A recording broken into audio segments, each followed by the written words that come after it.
Então, a gente... Isso, beleza. Tudo certo. Boa tarde a todos. Boa tarde, pessoal. Sabadão. Boa tarde, professor. Muito obrigado pela disponibilidade do dia, do horário aí, para contribuir conhecimento com a galera. Falo o nome do terceiro ano, bacharel noturno da Uningá. Essa é a professora Ana Amélia, coordenadora do curso. Nós estamos na disciplina de estágio supervisionado, e parte do grupo temático sobre medidas e avaliações. Esse é um evento que nós estamos organizando, chama Ciclo de Vivências, e hoje o tema da live é preparação e avaliação física para atletas de fisiculturismo. O professor convidado é o Matheus Afonso Meirotti, formado em bacharel em Educação Física pela Unifam de 2011 a 2015, graduado em Nutrição pela Unicesumar de 2016 a 2018. Atualmente, ele é nutricionista e personal trainer em Maringá, da consultorias, assessorias, nutrição e esportiva aí. É autônomo. E aí eu queria passar agora a palavra para o professor, para ele dar um oi para a galera aí, se quiser falar mais alguma coisa, e apresentar sobre, assim, quais os cuidados, os métodos, for uma pessoa que está ali iniciando a sua carreira, ou alguém que pretende, ou alguém que já começa, mas você vê que está errado, o que se deve fazer nesses casos, assim, né? Como que se deve atuar, qual é o posicionamento, a preparação, aí eu queria que você desse essa iniciação para nós aí. Tá certo, então. Primeiramente, gostaria de agradecer a oportunidade. Quando o Ju chamou, na hora eu aceitei, tranquilo. Ainda mais por ser uma área que eu trabalho já tem um certo tempo, então me sinto bem confortável em estar conversando com vocês sobre, tá? A questão de entrar no fisiculturismo foi uma coisa que foi, assim, muito rápido. Acho que como qualquer outro jovem, adolescente, eu comecei a academia por insatisfação corporal e acabou que aquilo ali meio que criou um gatilho para eu entrar na graduação de Educação Física. E logo quando eu entrei, eu não me imaginava nessa carreira de personal trainer, nem nada, e acabei que engatei nessa área e fui. O fisiculturismo foi, como que eu posso dizer assim, foi a chama que acendeu a área profissional que eu fui atuar. No começo, como qualquer profissão, é muito complicado você ir para essa área, porque como que o pessoal analisa? Quem que você já preparou, o que você já fez, quem que você é. Então, beleza, eu sou um estagiário de Educação Física, estou no segundo ano, e eu tive a primeira pessoa que depositou essa confiança em mim. Então, assim, eu comecei do zero, literalmente, e com o passar do tempo eu fui meio que ingressando no mercado, na área, tudo, mas é uma área que é de difícil acesso, tá? É uma coisa que, como que eu posso dizer para vocês? Se você não tem uma estrutura por trás, é um pouquinho complicado, mas não é impossível. É uma área muito bonita de se seguir, tá? É uma área que acontece muito erro. Muita gente se aventura na área do fisiculturismo achando que é uma coisa simples, que é só pegar, treinar loucamente como se não houvesse amanhã, fazer uso de hormônio como se não houvesse amanhã e comer batata e frango e batata quando enjoar o dia inteiro, que vai se tornar um atleta e vai conseguir preparar um atleta. O buraco é muito mais embaixo.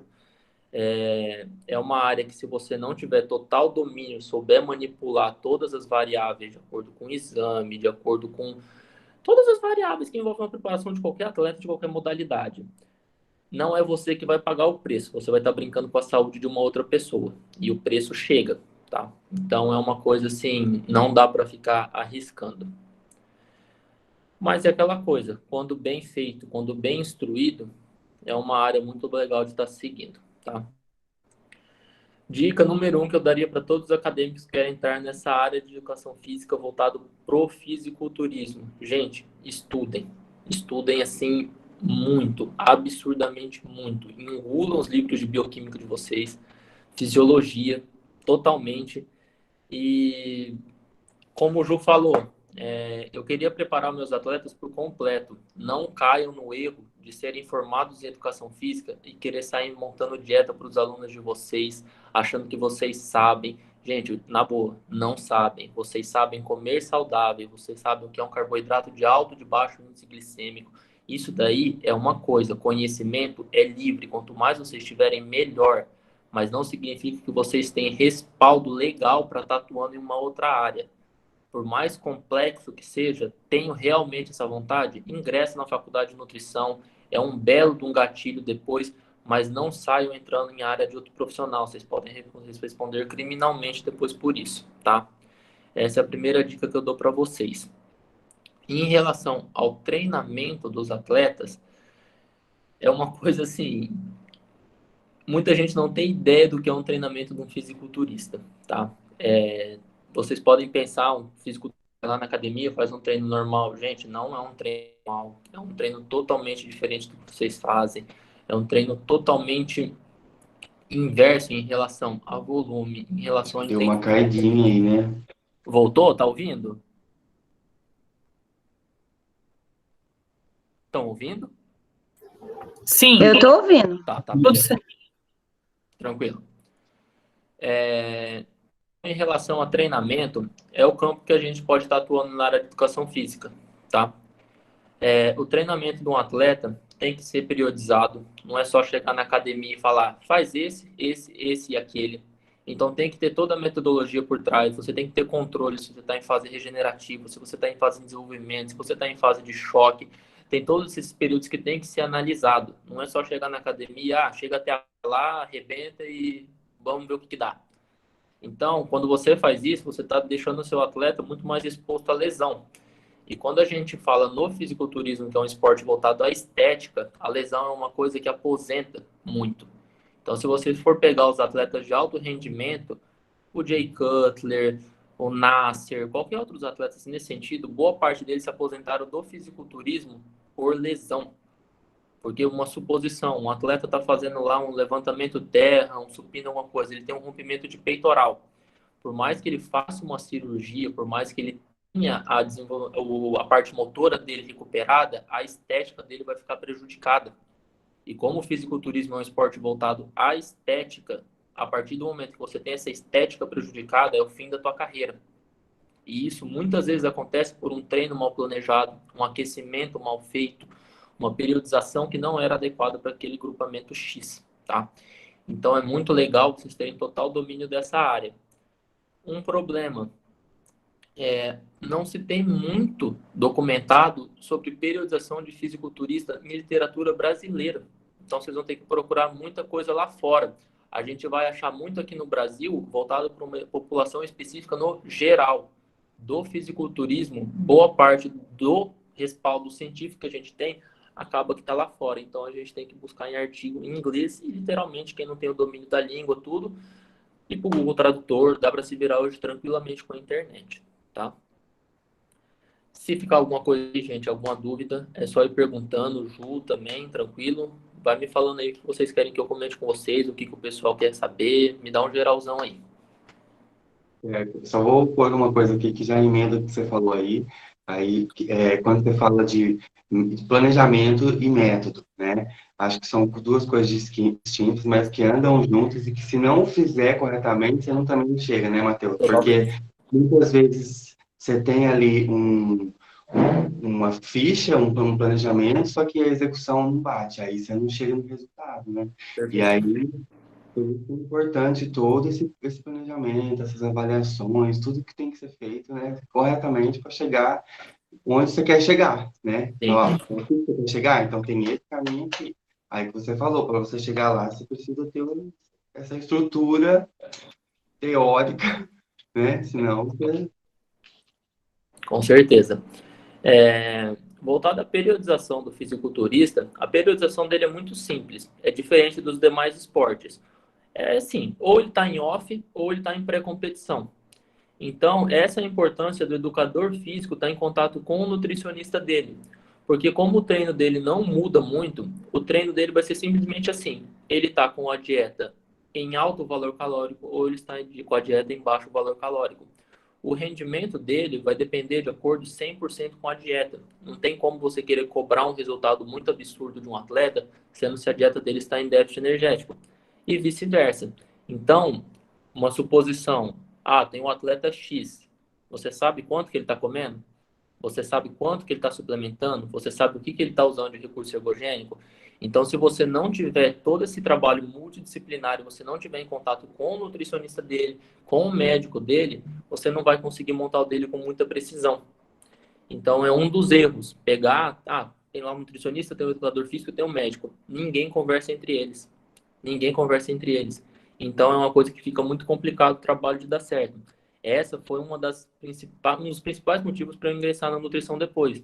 Porque é uma área que está carente de nutricionista. Tanto em Maringá quanto em qualquer outro local. São poucos nutricionistas que mexem com o fisiculturismo voltado para o esporte mesmo. Então, justamente por eu não ter esse problema de ter que estar em contato com o nutricionista, eu mesmo estar em contato com meus atletas, estar manipulando, eu já peguei e ingressei direto na faculdade de nutrição.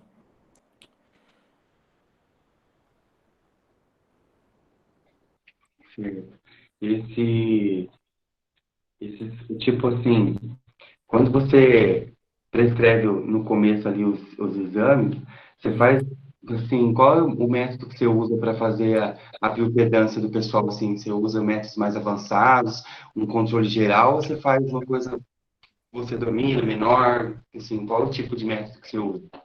Em relação à avaliação física com os atletas, a gente faz um protocolo de dobras normal, a gente não usa bioimpedância e raramente a gente fica fazendo avaliação a cada 30, 40 dias.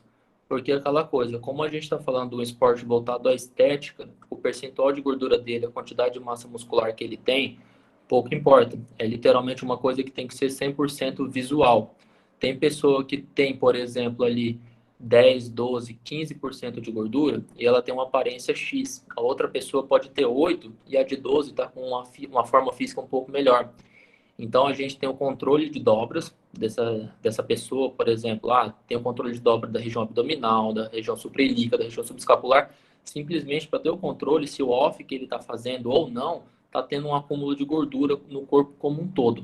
Mas o que a gente leva em consideração no fisiculturismo, tá, que fique bem claro, é um esporte 100% visual. Então, a gente trabalha muito com foto. É um padrão bem legal que a gente usa para comparação.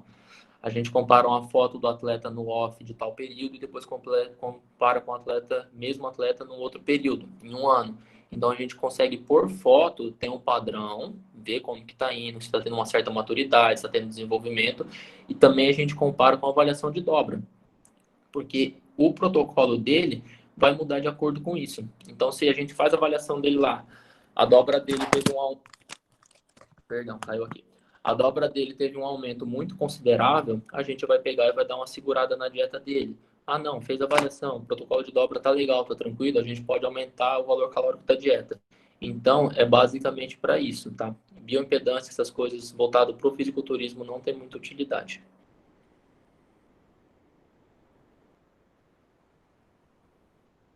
E assim, qual é o controle que você tem hídrico desses atletas durante esse treinamento? Você tem um controle assim, mais, menos água? Qual é o controle assim que tem Em, até ge- uma competição, assim, para chegar na competição? em geral, o controle hídrico da pessoa é muito tranquilo, tá? A gente só vai mexer. É hídrico que você perguntou, em ingestão de água, é isso mesmo? Isso. Tá. É porque até parece que eu vi um período que toma muito, um toca Sim. pouco. Como que funciona? Você pode dar um. Tranquilo. Posso, tranquilo. Via geral de regra, para a população geral, a ingestão hídrica da pessoa fica 0,035 vezes o peso corporal dela, tá? Então, essa é a quantidade de água, normalmente, que uma pessoa saudável, atleta, não atleta, toma por dia, tá? Então, até se vocês tiverem curiosidade aí, é só fazer a multiplicaçãozinha bem simples. 0,035 vezes o peso corporal. O que a gente faz? Na última semana, 10 dias antes, vai depender da condição do atleta, a gente tem essa questão de mexer com rebote hídrico. O que é isso daí? É até um pouquinho estranho de explicar. A gente faz a hiperidratação da pessoa, então isso tem várias formas de ser feito. Normalmente eu costumo usar com os atletas do protocolo. A gente pega ali 10 dias, a pessoa toma 10 litros de água, justamente por ter essa excreção, quando você tem essa ingestão de água muito grande, você acaba que tira a água subcutânea, que está na pele, então a pessoa acaba indo no banheiro com muita frequência, 10, 15 vezes no dia, enfim. E o fato dela estar tirando essa água intracelular dela, acaba que dá um aspecto mais denso nela, e ela acaba que dá um aspecto que fica desidratada. Então ela toma água para desidratar, literalmente. Então esse rebote hídrico, a gente pega, faz 10 dias ali com 10 litros d'água, No último dia da pessoa, a gente chega a cortar a água no zero e tem o momento do carb-up, que é quando a pessoa fala que vai carbar. Um erro muito comum que as pessoas fazem é cortar a água totalmente no carb-up. Sem água, você não consegue levar o glicogênio para dentro da célula e a pessoa ela não consegue subir com um condicionamento legal. Então, ela sobe com aspecto flat, que é o pessoal fala, que é quando ela está seca, mas ela não está cheia. Ela é uma pessoa que está murcha, sem volume muscular nenhum, tá? Então, normalmente no carb-up, a gente pega, utiliza ali mais ou menos 100 a 150 ml de água a cada 2, 3 horas ali nas refeições, justamente para ter o transporte desse glicogênio para dentro do músculo. E é quando a pessoa, literalmente, ela está desidratada, aí só começa a entrar glicogênio dentro da célula. E ela dá aquela inchada no último dia. É quando a pessoa, normalmente, ali, no processo de desidratação, ela vai perder ali mais ou menos uns 6, 7 quilos, tá? Fica por volta disso, com... Gente, vou ser bem aberto com vocês, com o glicogênico, com tudo, ela vai perder ali mais ou menos esse peso. E depois no carb-up, ela vai recuperar esse peso aí em torno de 24, 36 horas, tá? O carb-up, ele não é uma regra que tem que ser um dia antes da competição. Às vezes tem pessoa que começa a carbar 4, 5 dias antes. Vai tudo da condição que a pessoa tá. Então, se a pessoa está muito bem condicionada, ela já bateu o peso da categoria dela, ela está em condição de começar a carbar, ela começa a carbar antes, tá? Dá tempo de encher melhor, dá tempo de ficar com aspecto de pele um pouco melhor. Então, vai muito variar de acordo com a pessoa. Mas em relação à ingestão hídrica, é assim que normalmente funciona. Certo. E aí tem também no dia, mas na competição, o povo ingere bastante sódio, né? Sim, sim, a manipulação de sódio e potássio. O sódio da pessoa é justamente para isso, gerar esse aspecto de inchaço. O sódio vai conseguir transportar isso aí para dentro da célula melhor. É a mesma coisa quando a gente pega e faz aquela análise de uma pessoa que tem cãibra, que está desidratada. Ela está desidratada por quê? O processo de desidratação ocorre por perca de mineral. O mineral que a gente excreta em excesso quando está em processo de hidratação é o sódio. Então, pode olhar, qualquer isotônico que você tem, qualquer repositor energético, a base dele é sódio e potássio, por questão de regulação de bomba de sódio e potássio, mas principalmente o sódio. Então, às vezes é muito comum a pessoa, em época de competição ali, um dia antes, ela vai comer o arroz, ela vai comer uma batata Ruffles, ela vai comer alguma coisa nesse sentido, ela pega justamente o que tem mais sódio, é totalmente o inverso. Então ela vai pegar a batata Ruffles, que tem uma quantidade de sódio alta, e às vezes até joga sal por cima, justamente para ter essa questão de reter um pouquinho mais essa questão de glicogênio dentro do músculo, de seu transportador, né? Entendi. Agora entendi. Tem uma pergunta aqui de Samuel, ele perguntou assim, se ele quer abrir o microfone, pessoal, tem umas duas perguntas aqui. Você indica para o atleta a categoria para ele competir, ou o atleta mesmo escolhe qual categoria que ele quer subir? Nenhum nem outro. A categoria escolhe o atleta, não o inverso. Não adianta de nada você pegar e falar assim, eu quero competir na Men's Physique, sendo que você não tem um perfil de Men's Physique. Eu quero competir na Bodybuilder e você é um cara que tem um biotipo magro. Então, não é a gente que escolhe a categoria que te escolhe. A capacidade da gente é simplesmente direcionar para a pessoa e falar, ó, você se encaixaria melhor nessa categoria por causa disso, disso e daquilo. Ah, não, eu quero competir nessa daqui do mesmo jeito. Tenha ciência que você vai perder. É muito, é muito real isso, sabe? Acontece muito. Tem gente que fica batendo na tecla, mas eu quero ficar nessa categoria, eu quero ficar nessa categoria, sendo que não é para você. É aquela coisa, a mesma coisa no esporte. Vocês têm que ver dessa mesma forma. Nem todo mundo nasceu para ser um jogador de futebol. Nem todo mundo nasceu para ser um nadador. Nem todo mundo nasceu para competir na categoria X. Às vezes tem muito atleta que desperdiça o talento e fica batendo naquela tecla, naquela categoria, categoria, enquanto poderia estar se dando muito bem em outra. Aí tem umas duas perguntas em comum aqui, que elas estão falando sobre os exercícios, né, os treinos. Aí, assim, mesclando as duas, está falando qual a melhor metodologia para ser aplicado, o Everton mesmo está perguntando, o atleta, e eu queria, assim, essas fases, os aeróbicos também, ali, quais essas fases de exercícios? Você não é, pergunta aí. Tá. Metodologia de treinamento é uma coisa muito complexa quando a gente entra nessa parte. Eu costumo falar assim, várias estradas te levam para Roma, tá? Então não existe uma metodologia específica, tá? O que a gente tem que analisar é o volume total de treinamento da pessoa. Tem pessoas que fazem um volume alto e tem atletas que treinam Ô, com Matheus, volume... posso te interromper um pouquinho? Se Pode, você, nessa tranquilo. sua fala, puder falar um pouquinho da categoria, no caso da biquíni, o wellness, se tiver um pouco de diferença, incluir fazendo um favor. Perfeito, pode colocar assim. Em relação ao treinamento lá. Tem gente que usa mais o treinamento de intensidade, que é o que é prescrito pelo HIIT, que ficou em moda hoje em dia, que é o Heavy Dutch, que é basicamente um treino um pouco mais intenso, menos volumoso, tá? E literalmente pregando chegar até a falha muscular em todos os exercícios e em todas as séries. Tem outros atletas que preconizam um treinamento de alto volume. Tem atleta que se tornou Mr. Olímpia sem fazer uma série até a falha, que é o caso do Jay Cutler, que é o caso do Mil Sarcev. Eles fizeram esse treinamento e conseguiram ótimos resultados. O Dorian Yates, o Mike Mentzer, outras pessoas fizeram treinamento de alta intensidade e também chegaram no mesmo resultado. Então não tem essa de você chegar e falar assim, esse método é melhor por causa disso, disso, daquilo. Tem pessoa que vai responder melhor a um e tem pessoa que vai responder melhor a outro. Ambos, você tem que ter o processo de periodização, tá? O treinamento com a intensidade muito alta é um pouco mais arriscado se você não tiver controle disso, porque você simplesmente vai chegar na academia e vai chegar no teu limite todo exercício. Não existe esporte que você chega no limite em todo exercício, tá? Em todo treino, em toda sessão. Você fez isso daí, você pode ter certeza, a lesão vai chegar, é questão de tempo. Então, o que eu falo por mim, eu costumo usar o treinamento de alta intensidade com meus atletas, mas eu tenho total controle de periodização deles, tá? Então, é um treino extremamente puxado, é um treino que dura ali mais ou menos 50 minutos, 1 hora, mas a pessoa sai esgotada da academia. Puxando ali, que o Júlio tinha perguntado em relação ao exercício aeróbico. Eles fazem tanto em off quanto em pré-contest, tá?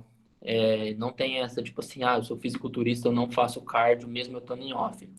A questão do aeróbio, ele não entra só como a função de secar, popularmente dito. Tem a questão de transporte de nutrientes, recuperação pós-treino, aumento do gasto calórico. Então, você fazendo cardio, você tem uma melhora do teu gasto calórico, você pode estar ingerindo um volume maior de comida.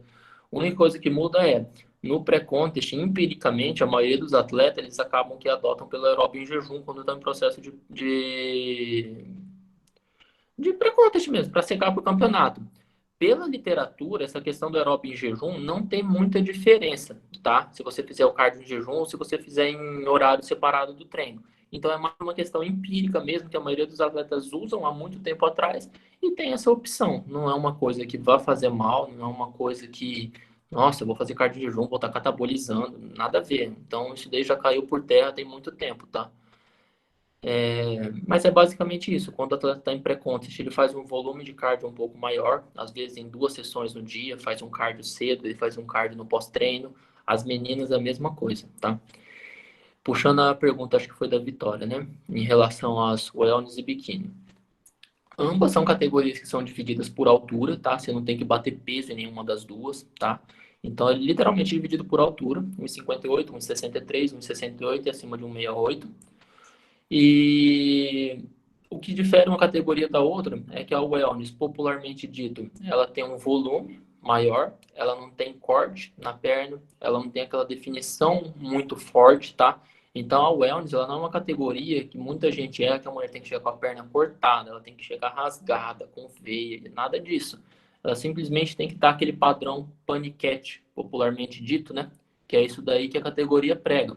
A wellness, ela foi uma categoria que foi desenvolvida aqui no Brasil e se tornou internacional, mas é bem a característica da mulher brasileira.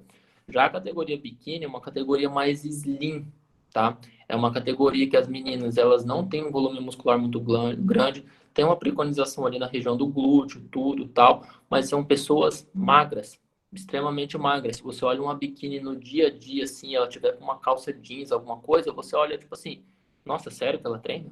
Sim, sério.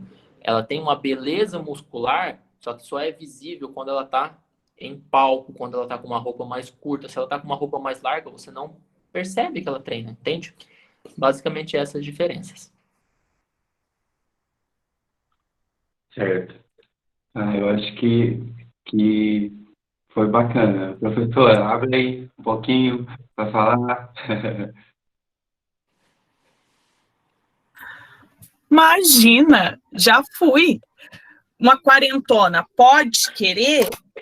Matheus, tem idade para começar? A Ângela me põe cada uma, gente. Eu já fui hoje. Ai, Não tem idade para começar. Tem mulheres que começam a competir na categoria Master, que é acima de 40. Eu lembro uma atleta que eu preparei, ela tinha o sonho de ser, desde pequena, tudo. Ela começou a se preparar, ela tinha 61 anos de idade. uau! Então, assim, não tem essa de Tô me idade. animando, tô me animando. É muito bacana, sabe? Muito legal. Eita. Ana, vamos, eu e você, treinar para a categoria Slim. Oi? Nossa, Acho que a gente tem que fundar uma categoria, não tem que e pronto. Pronto. Mas é que muito bacana. legal. É muito legal, sabe? Essa questão aí dessa senhora, que não é uma senhora, ela sempre teve, assim... Ela sempre praticou atividade física, tudo, mas ficou aquele sonho, tipo assim, sabe? De um pouquinho de adolescência, com um pouquinho da fase adulta, e ela nunca teve a coragem de realizar. Aí ela me procurou. Falou assim, ó, tenho vontade, tudo, tal. Tem como? Eu falei, com certeza. A gente pegou do início de preparação normal, tudo. É um corpo como outro qualquer. Se a gente chegar e falar assim, vai ficar com a mesma maturidade, a mesma densidade muscular de uma pessoa de 30 anos? Não vai ficar. Mas ela consegue chegar muito bem mesmo. Isso principalmente para o homem. O homem é até um pouco mais fácil, porque o homem, literalmente, ele fazia a questão do uso de reposição hormonal, né? Então, você vê muito homem aí de 60 anos aí com um corpo melhor do que gente de 20, 25, 30. É muito tranquilo isso daí. E, Matheus, dá para viver do fisiculturismo? Mas eles não vivem, tá? Isso é uma coisa muito complicada aqui, assim, no Brasil. Você só começa a ter rendimento do fisiculturismo quando você atinge o nível profissional, que é quando você soma pontuação geral e você pega o seu Procard. Quando você pega o seu Procard, você começa a disputar determinados campeonatos que dão premiação em dinheiro. A rentabilidade que eles têm é de forma indireta. Então, por exemplo, um personal trainer que compete, acaba que é uma isca, né, para ele ter mais atletas, ter mais alunos e assim vai. Ou então através de patrocínio, que é a principal fonte de renda, assim, do pessoal, sabe? Isso daí é muito rentável aqui no Brasil. Não tem um lugar no mundo que tem um marketing tão forte quanto a gente em relação a isso. Mas viver só do fisiculturismo sem... Difícil, muito complicado. Não sei que a pessoa tenha uma condição financeira por trás disso, sabe? Mas a renda ser 100% daquilo só quando atinge o nível profissional mesmo. Ô, Matheus, e esse período que você conseguir pôr um atleta no palco, assim, muito tempo? Depende muito, Ju, depende da categoria da pessoa. Então, por exemplo, você pega um cara que quer ser um Men's Physique. O Men's Physique, ele tem uma certa maturidade muscular, mas não é uma coisa comparada de um bodybuilder. O bodybuilder, normalmente, é aqueles caras daquelas categorias bem grandonas que vocês veem por aí e tudo. Então, para preparar um cara numa Men's Physique, ele já tem uma suposição. Ele treina, ele faz 3 anos, ele tem uma maturidade muscular legal, tudo. Você consegue preparar o cara tranquilamente ali num período de 1 ano, mais ou menos. Você pega um cara que tá ali, quer começar do zero, quero chegar na bodybuilder, uns 6, 7 anos mais ou menos. Na clássica, uns 2, 3 anos. Vai depender muito da categoria da pessoa e principalmente do potencial genético dela. Certo. O Matheus está perguntando aqui qual a melhor estratégia para pós-competição para evitar o rebote exagerado por conta de alimentação exagerada. Não fazer nada extremo durante a preparação. É literalmente isso. Quando você tem que fazer alguma coisa muito restrita em relação à preparação, é porque o teu off não foi bem planejado. A partir do momento que o teu off não foi muito bem planejado, você vai ter que começar a entrar com diurético, você vai ter que fazer coisas literalmente extremas. O que vai acontecer? Você vai perder esse peso, só que o rebote vai vir pior depois. E vai muito também da cabeça do atleta. Tem muito atleta que sai do palco e literalmente fala, acabou. Acabou nada. Ali é o período que a pessoa tem que mais se cuidar. Porque é onde vai ter sobrecarga renal, sobrecarga hepática. Não é saudável para o corpo de uma pessoa ganhar 10, 12, 13, 14, 15 quilos no período de 3, 4 dias. Então, ela tem que sair do palco e literalmente faz a refeição livre dela ali, faz o que ela estava com vontade de comer, mas não posterga muito isso para 2, 3 semanas. É um erro muito comum isso daí. Então, a pessoa tem que voltar para a rotina dela como se nada tivesse acontecido. É o que eu falo, é o que difere atleta de quem está brincando de ser atleta. Para você ser atleta, você tem que ter uma cabeça muito boa. Não é uma coisa tão simples quanto parece, não. Porque está muito casado com o hábito, né, Matheus? Você muda o hábito, né? Então, se você sai do hábito, você já cria um atrito aí que não vai favorecer, né? Sim. A Ana Luísa perguntou assim, ó, sobre os recursos ergogênicos. Se necessariamente o atleta precisa fazer os usos de hormônios. Depende da categoria. Você pega uma mulher que quer competir na biquíni, eu já preparei uma menina que subiu na biquíni sem tomar nada. Literalmente sem tomar nada. Só com dieta, só com cardio, só com qualquer outra coisa. Uma categoria do mal wellness, difícil, muito difícil, vai tomar alguma coisa. Homem, então, praticamente impossível. Ele pode até subir sem tomar nada, mas ele não tem a menor chance de ganhar das outras pessoas. Tem federação que compete com antidoping, tá? Mas, tipo assim, não tem a menor chance. Se você subir com um público que tá fazendo o ergogênico, você subir 100, não tem como você ganhar, impossível. Certo. Matheus, assim, eu queria que você passasse com sua experiência profissional, assim, sempre tem, assim, a maioria dos profissionais que a gente vê passando nas palestras que a gente está assistindo, eles fazem alguma coisa assim, ó, vou dar um toque para vocês, não façam tal coisa, ou façam tal coisa. Uns falam, façam uma profissão com amor, ou isso. Aí a gente pensa no que a professora Ana Amélia falou sobre se dá para viver do fisiculturismo. Acho que no momento que a gente está vivendo é um momento de agregar mais coisas, né? Você não só ficar preso em uma coisa só. Fazer aquilo que você falou. A gente precisa estudar muito para a gente conseguir ali. Então, é difícil abrir vários caminhos, vários recursos, para conseguir uma excelência em todos. Então, assim, eu queria, assim, se alguém tiver interesse nessa área, o que você falaria? Ó, faça isso, o caminho pode ajudar aqui. Eu sofri um pouco em relação a isso daí quando eu entrei na Faculdade de Educação Física e Nutrição. Eu sempre tive um ditado comigo que quem quer ser bom em tudo não é bom em nada. Então, se você quer mexer com fisiculturismo, entra só no fisiculturismo. Foca em uma área da educação física. A área de educação física é muito bonita, mas ela é muito ampla. Dificilmente você vai ver um cara que é treinador de futebol, ele é bom em futebol, handebol, basquete e vôlei. Dificilmente você vai ver uma pessoa da ginástica que é boa em ginástica e outra coisa. Então, defina a tua área e foque, literalmente, seja do fisiculturismo. Material de fisiculturismo tem bastante, tá? É muito tranquilo de achar. Hoje em dia o acesso à internet tá muito tranquilo também, tem profissionais bons que você consegue seguir. Tem muito curso online desses profissionais que são extremamente completos. Eu, por exemplo, faz tempo que eu não dou uma palestra. A maioria das coisas que eu faço ou é por livro ou é na parte digital mesmo, tá? Em relação a livro, explorem a biblioteca de vocês. Vocês não têm ideia do tanto de informação que vocês conseguem achar aí dentro. Eu vou falar que a Bíblia do preparador físico, do nutricionista, qualquer coisa, é essa daqui, ó.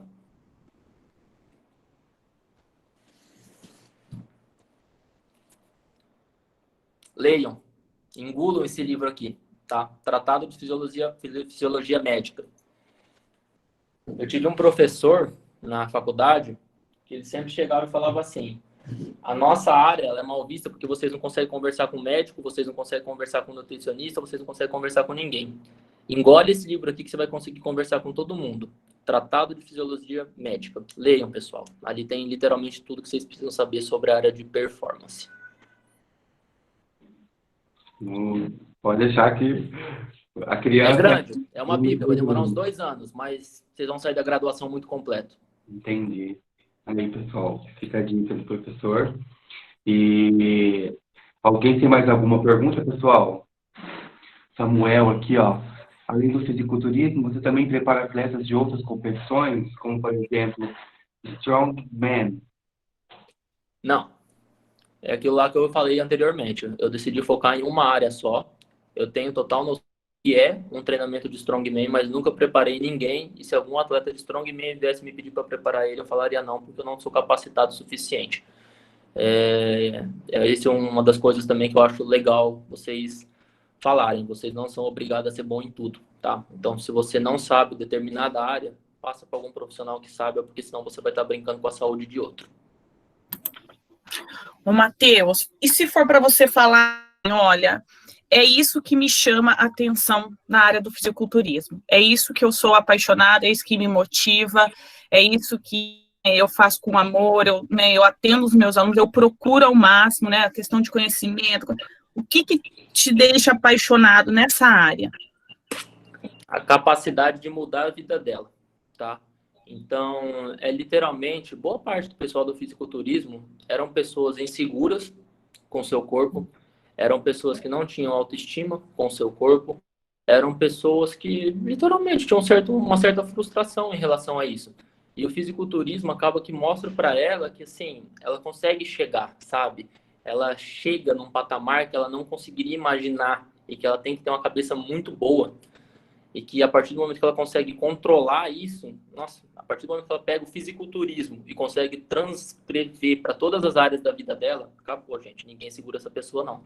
Porque a preparação de um atleta, sério, é complicado. Então, E não é impossível. de Não é jeito nenhum.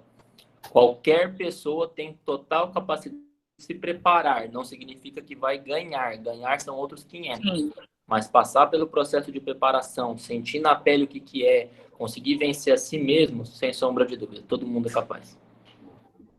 Show. E assim, a Aline falando assim, como é o seu dia a dia de trabalho? Você acompanha diariamente seus atletas em seu treinamento? Segue com prescrição, orientações, ou de formas mais independentes? Não, eu tenho controle disso daí tudo. Os atletas eu vejo uma vez a cada 30 dias. Então, eles vêm aqui no consultório, a gente faz a avaliação, eu prescrevo a dieta. Como eu atendo alguns personagens trainers que são atleta, o treinamento eles sabem, a gente conversa por cima, eu passo mais ou menos o que seria a metodologia, o que seria legal ele estar fazendo, mas quem não é da área de educação física, ele sai daqui tanto com o treino quanto a dieta, e ambos a gente troca a cada 30 dias, exceto em época de competição. Na época de competição eu vejo o atleta a cada, 24 horas mais ou menos, ele está vindo aqui, a gente muda a dieta é capaz de mudar a cada 12, 13, 14, 15 horas. Depende de como que a pessoa vai responder. E eles são daqui, os seus atletas, tudo de Maringá. Boa parte daqui. Hoje eu tô com um rapaz que é de Presidente Prudente, um amigo meu que é lá de Porto Seguro, que tá cogitando, e o resto é tudo aqui de Maringá.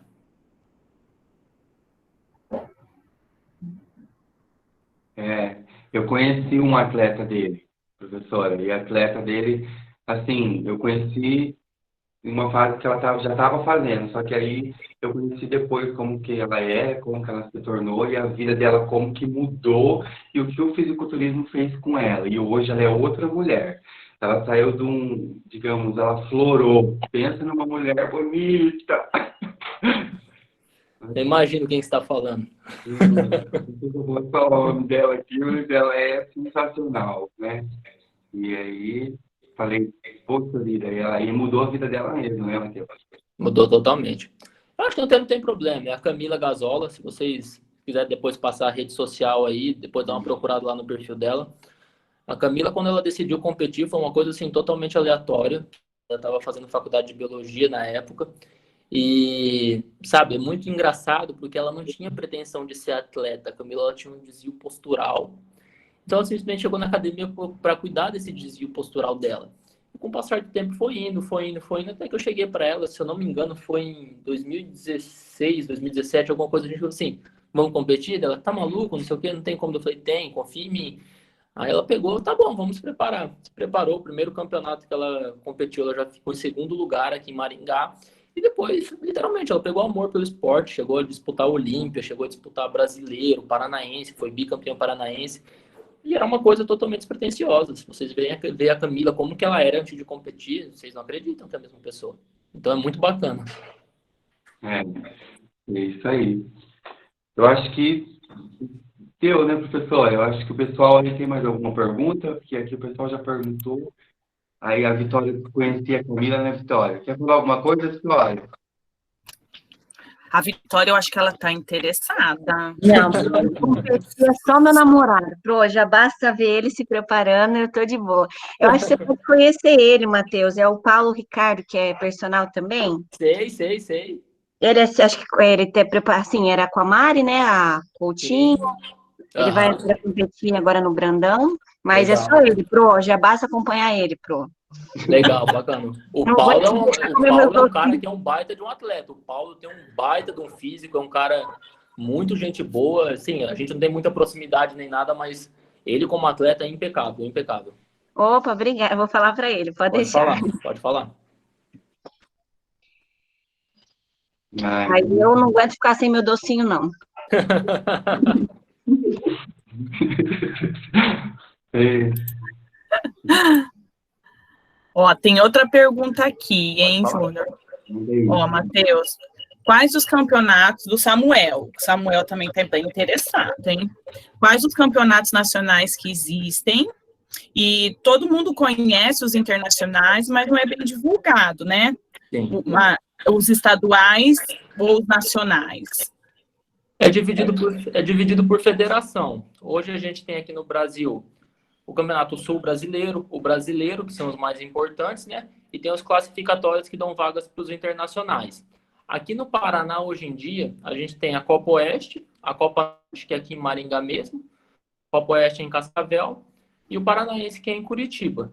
Mas depois que teve essa quebra da federação, da NPC com a IFBB, ficou muito, como que eu posso dizer? Ficou muito vago. Que começou a ter muito atleta se tornando profissional, meio que banalizou o Procard de certa forma. Mas os campeonatos nacionais aqui, tem muito campeonato que o pessoal vai que não tem nem sistema de pontuação. Por exemplo, esses campeonatos aqui que tem aqui no Paraná, a pessoa sobe porque ela gosta, mas não é um campeonato que vai ser classificatório para um evento muito grande, sabe? Então é mais por questão de paixão do esporte mesmo. Os campeonatos que dão ponto aqui são o Sul Brasileiro e o Brasileiro mesmo. E esses atletas, quando vão? Você disse que tem um patrocínio. Tudo é arcado pelos patrocinadores, Matheus, ou os próprios atletas? De forma alguma, os próprios atletas. O que eles ganham, por exemplo, a maioria, tá? Tem suas exceções. Mas eles ganham em forma de suplementação, em marca de roupa, algumas coisas. E a preparação é uma coisa muito cara. Tipo assim, não dá nem para mensurar, mas é uma coisa que assim, a pessoa gasta tranquilamente ali 30, 40 mil reais por ano, dependendo da categoria. É que você falou, né? É a estética, né, Matheus? É 100% muito... estética. Porque quando a pessoa ela vai competir, é complicado, porque ela normalmente chega 3 dias antes no local. São 3 diárias de hotel. A pintura, a inscrição da federação, duplica a categoria, mais isso, mais aquilo, a pessoa vai gastar R$2.500 só nos últimos 5 dias, tá? Fora a preparação, fator dieta, é uma coisa que a gente não percebe que gasta tanto, porque vai indo de pouco em pouco, mas gasta ali tranquilamente seus 600, 700, 800 reais por mês. Ergogênico, gente, caro, muito caro, muito caro. Então a pessoa tem um custo muito alto com um retorno muito baixo, isso daí é fato. É igual você comentou no começo, né? Que nem, por exemplo, muitos usam como a forma do personal, que nem o Paulo mesmo fala. Ele gosta e ele tem essa vantagem de visibilidade, mas Sim. fora isso, que nem, ele paga plano de saúde para poder fazer os exames, aí o treinador que ele paga, então, tipo, sai uma graninha boa. Ele se prepara ali, por exemplo, vou realmente competir, a gente fala, ó, tal mês a gente não vai fazer tal coisa, esse final de semana a gente não vai sair, porque isso, aquilo, vai um dinheirinho bom. Gasta muito dinheiro e é muito complicado, sabe? Porque é por amor, gente. Falar para vocês que a rentabilidade disso daí é alta é só quem, de certa forma, indiretamente trabalha com isso, mas financeira é zero. Porque a gente fala atleta assim, né? Mas porque você não vê um incentivo quanto ao futebol, ao Nem quanto perto. entendeu? E, tipo assim, hoje em dia você vê muito fisiculturista blogueiro, né? Sim. Porque para depender, viver assim, né? Porque como é que faz? Como você falou, não é barato, né? Sim. Essa questão aí, o fisiculturismo se tornou esporte olímpico agora, né? Então é uma coisa que tende a alavancar, de certa forma. O fisiculturismo, ele, pra falar bem a real, ele era muito mal visto por questão de uso de hormônios, sabe? Tem muita gente que já faleceu durante o esporte, se preparando. A expectativa de vida do fisiculturista é em média de 51 anos. Tem muita gente que só noticia, o Arnold tomou bomba a vida inteira e tá vivo. Mas ninguém ressalta os que morreram. A maioria morre cardíaco ou falência renal, tá? E é muito comum isso, é muito comum. É justamente pelo uso de ergogênico, gente. Não tem como tampar o sol com a peneira. Mas não faz mal. Mas você fuma, mas você bebe. Droga do mesmo jeito. Então, é muita hipocrisia a gente chegar e falar também que não, fisiculturismo, quando a gente está em alto rendimento, a gente está falando de saúde. Não está falando em saúde. A gente está falando em droga mesmo, em anabolizante, está falando de hormônio. Isso daí está mais do que documentado na literatura que, ao longo prazo, isso daí uma hora a conta chega. Mas é aquela coisa, tem pessoa que vai tomar a vida inteira e não vai ter colateral. Tem pessoa que vai tomar e vai ter. É a mesma coisa o tiozinho que trabalha no sítio, que fuma cigarro paeiro e tá com 100 anos de vida. Vai fazer o quê? É o risco. É o risco. Tem que assumir e arcar com a consequência. Vitória, você queria falar alguma coisa? Não, era só ir completando, mas tranquilo já foi. Beleza. Pessoal, não tem mais uma pergunta? Acho que não. Professora, quer comentar alguma coisa? Nossa, eu adorei. Ah, Ana, ó. Ah lá, o corpo acaba se tornando dependente, né, dos órgãos. É aquilo que uma... Totalmente. É aquela coisa, enquanto você está competindo, você é escravo daquilo, não tem jeito. É. Você não tem como segurar um corpo, uma massa muscular que você conseguiu com uso de ergogênico ou sem ergogênico. Você é refém daquilo, não tem jeito. E gera dependência. É normal, gente. É uma droga como outra qualquer. É um risco. Não tem muito mistério. Ô, Matheus, uma pergunta em questão dos ergogênicos. No caso de mulheres que competem, né, que nem na categoria biquíni, dá para se usar menos. Certo. Mas na wellness, né, como que você consegue mesclar o uso ali para elas não ter tanto efeito colateral? A dieta delas tem que estar muito certa para usar menos? Como é que você estipula isso? Eu uso dose extremamente baixa. Extremamente baixa. Eu sempre prezo pela mulher ficar o mais feminina possível. A partir do momento que ela teve efeito virilizante, ela começa a perder ponto no palco. Então, literalmente, Vitória, você tem que fazer uma coisa a longo prazo para você não gerar dano na mulher. Questão de rosto, fica com o rosto quadrado, marcação de mandíbula, a voz fica totalmente alterada. Isso é uma coisa irreversível. Então, para a mulher que entrar nesse mundo, eu falo, pensa muito bem se realmente você quer. Porque é irreversível. A tua voz não volta ao normal, você pode ir em fono, você pode fazer o que for. Nunca mais volta ao que era, tá? Então, você tem como preparar uma wellness com dose. A Camila tomava, tipo assim, o mínimo do mínimo do mínimo. Sempre tomou, mas sempre foi muito controlado.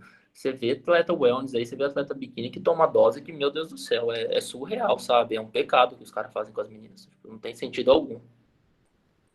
E o Eric está perguntando, o SARMs é utilizado em preparação? Não, tem atleta que usa, eu não gosto muito do uso, não. Não tem nada muito científico ainda provado, mas não sou muito fã ainda não, cara. Vou esperar sair mais coisa na literatura sobre. Certo. Eu acho que está tranquilo, né, professor? Acho que teve mais uma pergunta do Samuel ali sobre o Ronnie Coleman. Se ele foi um exemplo da deteriorização por uso de ergogênico. O Coleman? O Ronnie Coleman. Tá. O Coleman, o que ele teve foi literalmente... Ninguém treinava igual ele. Ninguém chegava nem perto do treinamento igual dele. E ele era uma pessoa, assim, extremamente focada, extremamente determinada. E ele simplesmente tinha uma característica de treino que poucas pessoas tiveram. Que era um volume alto, uma intensidade muito alta. As execuções deles não eram as mais bonitas, tá? Cravar 100% de certeza que foi por isso, mas quem tiver curiosidade, assiste o documentário dele no Netflix, tem lá, Ronnie Coleman.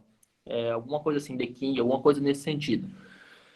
É triste ver a forma que ele está hoje em dia, é uma coisa impactante, mas ele não se arrepende, tá? Que fique claro. Se você perguntar para ele qual que é o arrependimento da tua vida, vai ser quando ele fez agachamento com 400 e poucos quilos, que ele fez 2 repetições e poderia ter feito 4. Então, essa é o que separa a mente do campeão do que não é, entende? Ele pagou o preço, ele sabe que ele está assim hoje por causa daquilo, mas ele não viveria, ele falou que viveria tudo de novo e não trocaria ter uma vida normal hoje em dia pelos 8 Olímpicos que ele conquistou. Mas é basicamente pela característica de treino dele, sim. Eu e Paulo até conversamos quando a gente viu, ele pegou e falou assim, Vitória, o cara fez tudo para ser o melhor do mundo e vai demorar para alguém bater esse cara. Então, tipo, a experiência que acho que ele tem de hoje estar na cadeira de rodas não supera ele ter sido o melhor, né? Então... Com certeza. Igual ele não vai ter outro. É a mesma coisa você esperar outro Michael Phelps. Não esquece, não vai existir. O Arnold foi o cara que incentivou o fisiculturismo e divulgou o fisiculturismo, mas o físico do Coleman esquece. Nunca mais vai ter outro igual. Show. Pessoal, e aí? Mais alguma pergunta?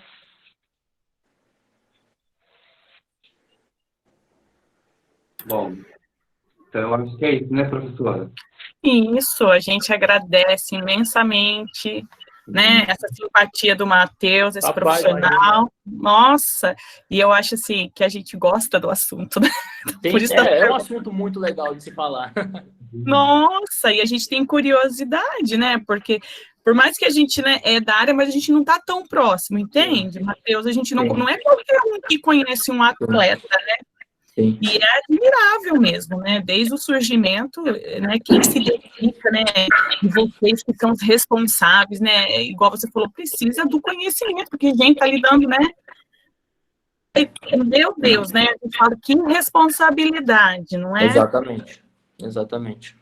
Então, assim, você compartilhar com a gente todo o conhecimento, e assim, se você puder também se disponibilizar para, né, outras dúvidas que vão surgindo, se a gente pode procurar, né?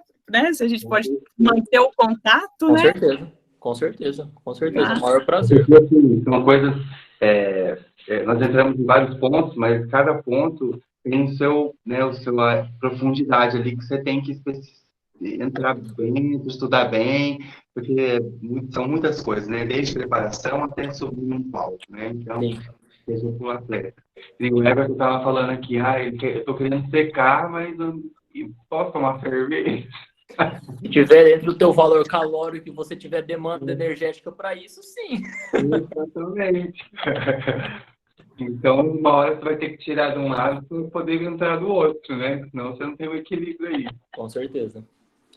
Mas, gente, fica disponível, quem quiser me procurar, se tiver alguma dúvida, que tenha vontade de se inserir nessa área aí, não como atleta, como profissional, quero me dedicar no fisiculturismo e tudo, é uma área que eu gosto, pode me procurar, eu converso numa boa, é um papo suave, eu não vou ficar falando em língua científica para querer mostrar que eu sou sabido da área nem nada, eu vou falar numa linguagem extremamente simples, com o passar do tempo vocês vão pegando a noção do que é. Que bacana, a gente agradece, viu, Matheus? É isso. Muito obrigada mesmo, parabéns pelo seu belíssimo trabalho. A gente fica assim, né, admirando, né? Obrigado. Até a professora Ana falou, eu sou totalmente da licenciatura e estou, assim, apaixonada, né? Não, legal, bacana. Bacana demais, gente. Muito legal, e a turma gosta, né, também. Sim, com certeza. Em nome da turma também, eu agradeço você aí imensamente tudo que você pode depois contribuir com o conhecimento aqui, tá? Bacana, então, gente. Eu que agradeço a oportunidade de estar conversando com vocês e que vocês precisarem, é só dar um toque aí que a gente vai conversando. Joia! Obrigada, gente. Obrigadão, gente. Valeu. Bom trabalho. Até mais, Matheus. Obrigada. Parabéns. Valeu, obrigadão. É isso aí, gente. Muito legal, né? Obrigada a todos. Você está fazendo mais agora? Muito bom. Já fiz Hoje é sábado, né, dela? Já fiz a chamada, deixa eu só confirmar. Não sei se a professora Ângela quer fazer a chamada dos meninos também. Ó, o Ali não está aí, né? Nem o Bruce, nem a Bruna. O Almeida, o Luiz, o PH, o Felipe, o Celta e a Thaís. Os outros todos estão, né? Está em curso. O Ali. Tá. Ok. Tá bom. Tá avisado. Prof. Ângela quer... Não? Tudo certo? Então tá jóia, gente. Um resto de final de semana, um bom feriado. Ontem eu dei bom feriado, mas eu não esqueci da live hoje. Né? Ontem eu falei lá no grupo, um bom fim de semana, gente. Esqueci da live. Mas